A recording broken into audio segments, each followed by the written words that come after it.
അസ്സലാമു അലൈക്കും. വലൈക്കും അസ്സലാം. എന്തേ? കോടയുടെ ഇല്ലി വിട്ടിട്ടുണ്ട്. നീ ഇതേടെ പോയിട്ട് വരിക? മെരുവമ്പായി പള്ളീൻ്റെ അവിടെ ഇരിക്കുകയായിരുന്നു. ദർസിൽ പഠിക്കുന്ന കുട്ടികളുണ്ടാവുന്ന ഒരു പോയതാ. ആടെ ചെന്നപ്പോൾ അറിയുന്നേ 2 ദിവസം ഒഴിവായത് കാരണം കുട്ടികളൊക്കെ നാട്ടിൽ പോയെന്ന്. എങ്ങനെയുണ്ടോ കച്ചവടമൊക്കെ? നമ്മളൊക്കെ പഴഞ്ചന്മാരാണ്. കാലം മാറിയപ്പോൾ നമുക്ക് മാറാൻ പറ്റിയില്ല. ഞാൻ ഈ കൊടയും നീ അത്ര പെട്ടിയായിട്ട് നടന്നു. എനിക്കറിയോ, നമ്മളൊപ്പം മദ്രസയിൽ പഠിച്ചിരുന്ന റസ്കും പല ബിസ്ക്കറ്റും വിറ്റ് നടന്നിരുന്ന മുഹമ്മദ് കുഞ്ഞിന്. ഓനിപ്പം ടൗണിൽ 8 ബേക്കറികളാണ്. ഈ നേരത്തിലൂടെ ഓൻ്റെ കാറ് ചില നേരത്ത് ചെളി തെറിപ്പിച്ച് പോകാറുണ്ട്. പണം ഉണ്ടാക്കുക എന്ന് പറഞ്ഞാൽ ഒരു മിടുക്ക് തന്നെയാണ്. പോരേൻ്റെ ആധാരം പണയം വെച്ച് സൊസൈറ്റിയിൽ നിന്ന് 2 ലക്ഷം ഉറുപ്പ്യ കടമെടുത്തിട്ടാണ് ചോറിൻ്റെ കല്യാണം നടത്തി. അതിൻ്റെ അടവ് തന്നെ വേണം മാസം 3500 ഉറുപ്പ്യ. ഞാനും പണം കണ്ടെത്താനുള്ള കഷ്ടപ്പാടിലാടോ കയറ്റി. ട്രാവൽസിൽ പാസ്പോർട്ടും കുറച്ച് പൈസയും കൊടുത്തു. ബാക്കി പൈസ ശരിയാക്കണം. അസർ ബാങ്കും കൊടുത്തു.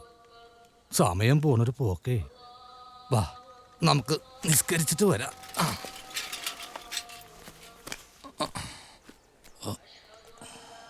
അല്ലാ,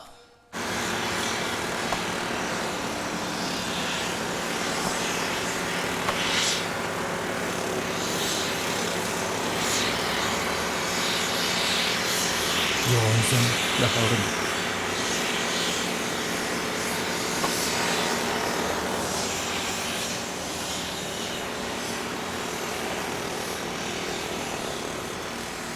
അല്ല, ആരത്? അബുക്കോ? എന്താ ഈ വഴിക്ക്? എങ്ങോട്ടെങ്കിലും അത്യാവശ്യത്തിന് ഇറങ്ങിയതാണെങ്കിൽ ഞാൻ പോയിട്ട് പിന്നെ വരാം. ഒരു അത്യാവശ്യമില്ല, നിങ്ങൾ വാ. ഉസ്താദ് മരിച്ചതിൽ പിന്നെ ഒരിടത്ത് ഇരിപ്പ് ഉറക്കണില്ല. എന്നും കാലത്ത് ഉസ്താദിന്റെ കബറിൽ 2 ചന്ദനത്തിരി കത്തിച്ച് വെച്ചിട്ടേ എങ്ങോട്ടും പോവാറുള്ളൂ. നിങ്ങൾ ഇരിക്കാൻ ബുക്ക. നിങ്ങൾ വന്ന കാര്യം പറ. എനിക്ക് ഐസൂനും ഇക്കൊല്ലം ഹജ്ജിന് പോണമെന്നുണ്ട്. കർത്താവേ, നന്നായി. ഞാനിപ്പോ അബുക്കാക്ക് എന്താ ചെയ്തു തരണ്ടേ? പണമൊക്കെ ശരിയായോ? ഇല്ല, അതിനുള്ള ഓട്ടപ്പാച്ചില്ല. ഞങ്ങളെ വീട്ടുമുറ്റത്തൊരു വരിക്കപ്ലാവുണ്ട്. അറിയാലോ, ഒരു 2-3 കൊല്ലം മുൻപ് ഞാൻ ആ പ്ലാവ് കൊടുക്കുന്നുണ്ടോന്ന് ചോദിച്ചപ്പോ ഇപ്പൊ കൊടുക്കുന്നില്ല, അതൊരു ആവശ്യത്തിന് നിർത്തിയേക്കാണെന്നാ നിങ്ങൾ അന്ന് എന്നോട് പറഞ്ഞത്. ആ ആവശ്യം ഇപ്പോൾ വന്നിരിക്കുക. നിങ്ങൾ ആ മരം ഒന്ന് നോക്കി പരമാവധി വില തരണം. ആ പ്ലാവിന്റെ മുന്നിലൂടെ രാവിലെയും വൈകിട്ടും നടന്നു പോണ എനിക്ക് ആ മരം പ്രത്യേകിച്ച് കാണേണ്ട ആവശ്യമില്ല. പിന്നെ ഇതൊരു കച്ചവടമായിട്ട് കാണുന്നുമില്ല. ഞാനൊരു 60,000 ഉറുപ്പ്യ തരാം. എന്താ, സമ്മതാണോ? ഇതൊരു 10,000 രൂപയുണ്ട്. ബാക്കി പണം എന്താ വേണ്ടത്? ഒരു 10 ദിവസത്തിനുള്ളിൽ അബുക്ക കാര്യങ്ങളെല്ലാം നീക്കിക്കൊള്ളൂ.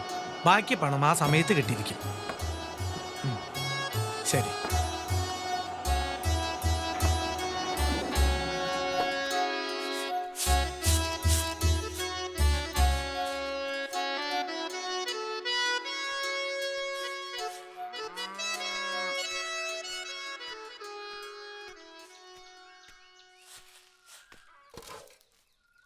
പിലാവ് ജോൺസന് വിറ്റു 60,000 ഉറുപ്പ്യക്ക്.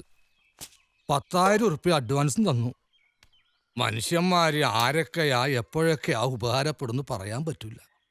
ഇത്രയും പണം കിട്ടുമെന്ന് ഞാൻ വിചാരിച്ചില്ല. നീ ഇത് അകത്തുകൊണ്ട് വെക്ക്. ഇനി ഒരു 40,000 ഉറുപ്പ്യ കൂടി കിട്ടിയാ ട്രാവൽസിലെ പൈസ കൊടുക്ക. കുറച്ച് ചില്ലറ കയ്യിലും വേണ്ടേ? തിരിച്ചു വരുമ്പോ ആൾക്കാർക്ക് കൊടുക്കാൻ കുറച്ച് കാരക്കെങ്കിലും വാങ്ങിക്കണ്ടേ? എന്റെ കാതിലും കഴുത്തിലും കൂടെ ഒരു 3 പവനെങ്കിലും കാണും. ഇന്നത്തെ വിലക്ക് ഒരു 10-35 ഉറുപ്പ്യെങ്കിലും ഇതിന് കിട്ടില്ലേ? എത്ര പവന്റെ പണ്ടങ്ങളുണ്ടായിരുന്നതാ. എല്ലാം വിറ്റിട്ടും പണയം വെച്ചിട്ടും ഞാൻ തന്നെയല്ലേ കളഞ്ഞത്. ഒന്നും നിങ്ങളെ ആവശ്യത്തിന് വേണ്ടിയല്ലല്ലോ, നമ്മുടെ ഓരോരോ കാര്യങ്ങൾക്ക് വേണ്ടിയല്ലേ. നിങ്ങൾക്ക് ഓർമ്മയുണ്ടോ, എന്റെ കഴുത്ത് കിടന്നിരുന്ന 5 പവന്റെ ചവിടി സത്താറിനെ പ്രസവിക്കുന്ന സമയത്താ അത് വിറ്റത്. എന്നാലും വേണ്ടേ അയച്ചു. പിന്നെയും ഒരു 10-15,000 ഉറുപ്പ്യ.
മൈസു,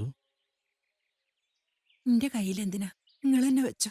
ഒരു മാസത്തോളമുള്ള യാത്രയല്ലേ, എന്നായാലും ഐറ്റിങ്ങൾ ആരെങ്കിലും ഏൽപ്പിച്ചല്ലേ പറ്റൂ. ഒറ്റക്കാവുമ്പോ എനിക്ക് മിണ്ടിയും പറഞ്ഞിരിക്കാൻ അവരിലുണ്ടായിരുന്നുള്ളൂ. നാൽക്കാലികളായിട്ട് കണ്ടിട്ടില്ല.